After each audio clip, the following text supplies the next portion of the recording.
ஆத்ம வணக்கம். ஆத்மபிதா சுவாமி சிவானந்த பரமஹம்சர் அவர்கள் அருளிய கர்மமாயிருக்கின்ற வாய்வை கொண்டாகும் நாம் உலகத்தை பந்தித்திருப்பது.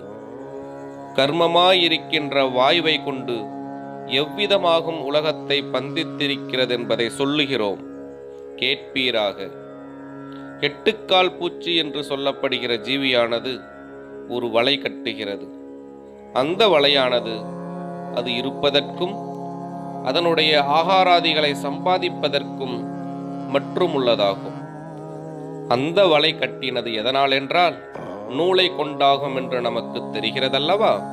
எனில் அந்த நூல் எங்கிருந்தாகும் கிடைக்கிறது? அதனுடைய உள்ளில் இருந்தாகும். அது அதனுடைய உள்ளில் இருக்கின்ற ஒரு சக்தியாகும்.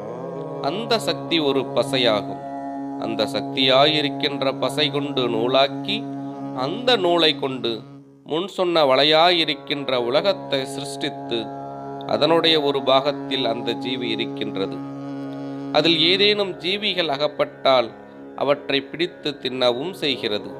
எனில் மேற்சொன்னவாறு நூலை கொண்டு கட்டப்பட்ட உலகத்தை அது தானாகவே அவிழ்த்து தன் உள்ளிலேயே கொண்டு போய் சொஸ்தமாயிருக்கின்றது. திரும்பவும் மேற்சொன்னவாறே நூல் வெளியில் கொண்டு வந்து உலகத்தை கட்டுகிறது. இவ்விதம் கட்டுவதும் அவிழ்ப்பதும் செய்து கடைசியில் அதனுடைய புச்சம், அதாவது உற்பத்தி ஸ்தானத்தில் இருந்து, அதாவது அந்நூல் உண்டாகி கொண்டிருக்கின்ற இடத்திலிருந்து அந்த நூல் அற்று போகின்றது.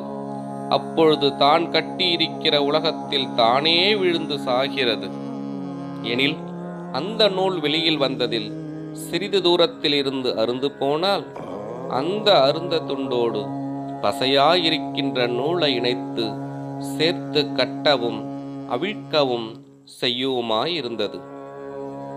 ஆனால் அது அதனுடைய உற்பத்தி ஸ்தானமாகிய நூல் உண்டாகி கொண்டிருக்கின்ற இடத்திலிருந்து தானே அற்றுப்போனதாலாகும் செத்துப்போனது.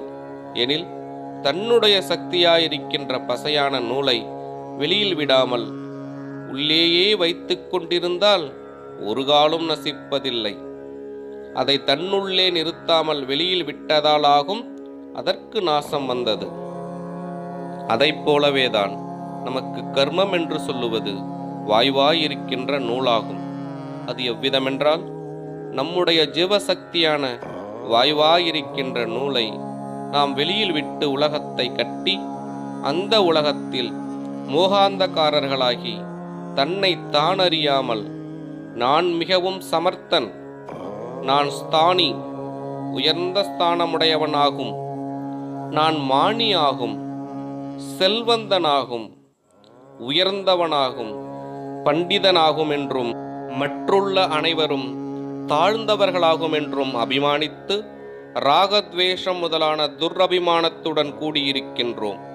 எனில் மேல் சொன்னவாறு முன் சொன்ன எட்டுக்காலியைப் போல நாம் கட்டிய உலகத்தை நாமே அவிழ்த்து நம்முள்ளில் லயிப்பித்து சொஸ்தமாயிருக்கவும் செய்கிறோம். அந்த சந்தர்ப்பமே நீ தூங்குவதென்று சொல்லுகிற நிலைமை. ஆத்ம வணக்கம்.